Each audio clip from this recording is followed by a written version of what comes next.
وما تقدموا لأنفسكم من خير تجدوه عند الله هو خيرا وأعظم أجرا. الحمدللہ والصلاة والسلام علی رسول اللہ اما بعد. آج کا جو عمل ہے اس کا جو ریوارڈ ہے، جو اس کی جزا ہے، اس کا بدلہ جو ملے گا، اسے سن کر لوگوں کے کان کھڑے ہو جاتے ہیں. لوگ جو ہیں پوری طرح ٹینشن دے دیتے ہیں، اچھا یہ ملے گا واپسی پہ، یہ ملے گا ایسا کرنے سے، سبحان اللہ. لیکن جب وہ عمل سنتے ہیں اس کے بعد وہ ٹھنڈے پڑ جاتے ہیں. یہ کریں گے تو یہ ملے گا، اچھا پھر ٹھنڈے پڑ جاتے ہیں. میرے جیسے، ہم جیسے کمزور ایمان والے لوگ ٹھنڈے پڑ جاتے ہیں. جو آپ لوگ کی طرح قوی ایمان والے ہیں الحمدللہ، وہ تو اس میں اور بڑھ جاتے ہوں گے. تو جزا کیا ہے، بدلہ کیا ہے؟ بدلہ یہ ہے کہ آپ کے مال میں، آپ کے پیسوں میں اضافہ. آپ کو زیادہ مال ملے گا، آپ کو زیادہ رزق ملے گا، آپ کو زیادہ ویلتھ ملے گی. اپنی ویلتھ کیسے بڑھانی ہے، مال کیسے بڑھانا ہے، یہ ہے نتیجہ، آپ کی مال و دولت میں اضافہ. سبحان اللہ. عمل کیا ہے؟ صحیح بخاری اور صحیح مسلم کی حدیث ہے، اور حدیث قدسی ہے کہ اللہ سبحانہ وتعالیٰ کہتے ہیں انفق یا ابن آدم انفق علیک، میرے راستے میں خرچ کرو اے آدم کے بیٹے، میں تم پر خرچ کروں گا. اللہ اکبر. چاہتے تو ہم سب ہیں کہ ہمارے اوپر اللہ خرچ کرے. اب اللہ سے کسی پر خرچ کرنے پہ آئے تو پھر کوئی بھی دنیا میں ہے جو اسے روک سکے؟ ہو ہی نہیں سکتا. صرف بندے کا یقین ہو. تو جزا کیا ہے کہ اللہ ہم پر خرچ کرے گا. اللہ اکبر. لیکن عمل کیا کرنا پڑے گا؟ ہمیں اپنی دولت کو خرچ کرنا پڑے گا. وہاں ہم پھنس جاتے ہیں، سوئی اٹک جاتی ہے. ایک حدیث میں آیا کہ جو بندہ من تصدق بعدل تمرۃ، جو بندہ صدقہ کرے، یہ نہیں کہ کروڑوں مال صدقہ کرے، ایک کھجور کے برابر بھی اگر کوئی صدقہ کرے، من کسب طیب، ہاں شرط ہے اس کی، ایک بڑا یا چھوٹا شرط نہیں ہے کہ پہاڑ خرچ کرنا ہے، کروڑوں خرچ کرنے ہیں، 2 کروڑ خرچ کرنے ہیں. کھجور بھی خرچ کر لے. شرط کیا ہے؟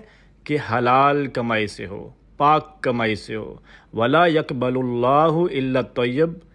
کیوں اللہ تعالیٰ لا یقبل اللہ الا الطیب؟ کیونکہ اللہ سبحانہ وتعالیٰ پاک چیز کے علاوہ کچھ قبول نہیں کرتا. ناپاک حرام چیز اللہ سبحانہ وتعالیٰ قبول نہیں کرتا. تو کرنا ہے خرچ، کم کرو، ایک کھجور کرو لیکن پاک والا کرو، اللہ کے راستے میں خرچ کرو. ہوگا کیا جب بندہ کھجور کے جتنا بھی اللہ کے راستے میں خرچ کرتا ہے، حدیث پاک میں آتا ہے اور صحیح حدیث ہے کہ اللہ سبحانہ وتعالیٰ اس کی پرورش کرتے ہیں، اس آدمی کے لیے جس نے صدقہ کیا ہوتا ہے. یہ اس کے صدقے کی پرورش ہو رہی ہے اور اس کو پالتے ہیں، جیسا کہ تم میں سے ایک اپنے جانور کو پالتا ہے جب وہ چھوٹا ہوتا ہے، اس کو پھر کھلاتا ہے، پلاتا ہے تاکہ اس کے کام آئے جب وہ بڑا ہو جائے. تو اس طرح سے اللہ سبحانہ وتعالیٰ تمہارے صدقے کی پرورش کرتے ہیں یہاں تک کہ وہ پہاڑ جیسا ہو جاتا ہے یا اس سے بھی بھاری. اللہ اکبر. ذرا سوچیں اللہ سبحانہ وتعالیٰ کتنا مہربان ہے ہم پہ. تو آج کا مقصد یہ تھا کہ اب یہ رمضان ہے، رمضان میں تو اور زیادہ رسول کریم صلی اللہ علیہ وسلم ایسا صدقہ کرتے تھے کہ تیز ہواؤں اور آندھی سے بھی زیادہ تیز، بہت زیادہ کرتے تھے. اس میں اتنا ریوارڈ ملتا ہے ہم سوچ نہیں سکتے. تو آج کا عمل یہی تھا، میں نے سوچا کہ بجائے ایک اور ایسا عمل جس میں ہمیں ذکر یا کوئی دعا یاد کرنی پڑے، ایسا عمل جس میں ہم ذکر یا دعا کے بغیر ہی اجر کمائیں، اور وہ یہ ہے کہ اپنے مال میں سے اللہ کے راستے میں خرچ کریں. اور اللہ کا مال جو اللہ تعالیٰ خرچ کریں گے، یہ میں صرف آپ کو یاد دہانی کے لیے کہہ رہا ہوں، اور اپنے دل کی مضبوطی کے لیے اور ایمان بڑھانے کے لیے کہ اللہ سبحانہ تعالیٰ کے پاس کیا ہے، بلکہ آپ ایسے بول سکتے ہیں کہ کیا نہیں ہے اللہ پاک کے پاس.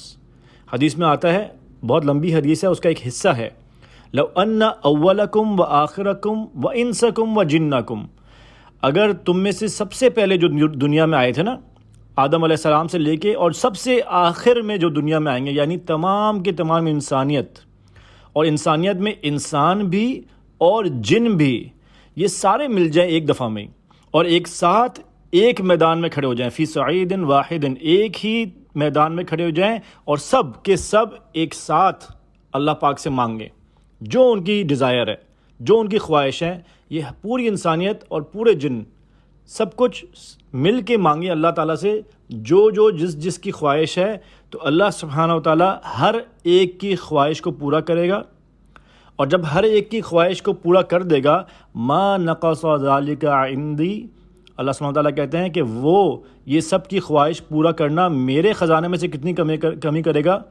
اتنی بھی کمی نہیں کرے گا جتنا کہ تم سمندر کے اندر ایک سوئی ڈالو اور جب اس کو نکالو تو سمندر میں پانی کتنا کم ہو جاتا ہے، اتنا بھی کمی نہیں کرے گا اللہ تعالیٰ کے خزانوں میں۔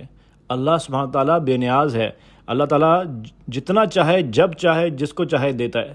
بس اللہ تعالیٰ کے اصولوں پہ ہم آ جائیں، ہم اللہ کو اپنے اصولوں پہ نہیں لا سکتے، ہم نے اللہ کے اصولوں پہ چلنا ہے۔ سبحان اللہ۔ اچھا، اس کے علاوہ ابھی اتنی چیزیں، صدقہ جب انسان کرتا ہے اللہ سبحانہ تعالیٰ نے اس میں اتنی چیزیں رکھی ہوئی ہیں، وبائیں دور ہوتی ہیں، عذاب سے انسان بچتا ہے، فرشتوں کی دعائیں۔ حدیث میں آتا ہے صحیح مسلم کے اندر کہ ما من یوم یصبح العباد فیہ، کوئی ایسا دن نہیں ہے جس میں ایک بندہ صبح کرتا ہے، مطلب ہر دن، الا ملکان ینزلان فیقول احدہما، سوائے اس کے کہ 2 فرشتے اترتے ہیں، یعنی صبح کے وقت اللہ سبحانہ وتعالیٰ کی طرف سے 2 فرشتے دنیا میں آتے ہیں، اور پتہ کیا کہتے ہیں؟ ایک فرشتہ اللہ سبحانہ وتعالیٰ سے دعا کرتا ہے، کہتا ہے کہ اے اللہ، یہ جو بندہ آپ کے راستے میں خرچ کرتا ہے اس کو اور دیں، یعنی اس کی مال میں برکت دیں، اس کے مال میں اضافہ کریں، اس کو اور دیں۔ آپ کو کیا لگتا ہے یہ جو پاک فرشتے آئیں گے دعا کریں گے، آپ کا مال کم ہوگا یا زیادہ ہوگا؟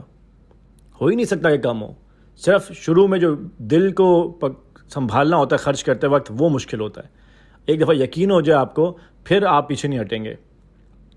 دوسرا فرشتہ کیا بولتا ہے؟ ایک تو کہتا ہے کہ اللہ اس کا مال بڑھا دیں، دوسرا کیا کہتا ہے؟ یہ ڈرنے کی بات ہے، وہ کہتا ہے اللہم اعطی ممسکن تلفن، اللہ تعالیٰ جو اپنا ہاتھ روکتا ہے آپ کے راستے میں خرچ نہیں کرتا اس کا مال برباد کر دیں۔ اللہ اکبر۔ سوچیں، ایک تو نعمت اور خیر تو مل ہی رہی تھی، لیکن یہ نہ ہو کہ الٹا کسی کا نقصان ہو جائے۔ اور آخری بات، کیونکہ بہت لمبا ہو جائے گا، اس میں بہت فائدے ہیں صدقہ اللہ سبحانہ تعالیٰ کے راستے میں دینے میں۔ رسول کریم صلی اللہ علیہ وسلم اگر ہمیں کوئی بات بولتے ہیں، ایک حدیث ہم اپنے سر آنکھوں پہ رکھتے ہیں، ہم کہتے ہیں بس یہ فائنل لائن ہے، لیکن رسول کریم صلی اللہ علیہ وسلم جب قسم کھا لیں تو پھر اس کی کیا ہی بات ہوگی نا۔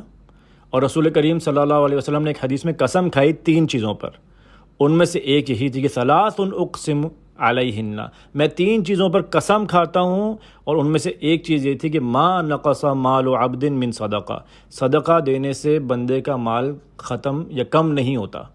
اللہ اکبر۔ یہ کون کہہ رہا ہے؟ اللہ کے رسول جن سے ہم محبت کا دعویٰ کرتے ہیں سب سے زیادہ، وہ کہہ رہے ہیں کہ صدقہ کرنے سے مال کم ہوتا ہی نہیں، اللہ تعالیٰ ہمیشہ بڑھاتے ہیں اس کو۔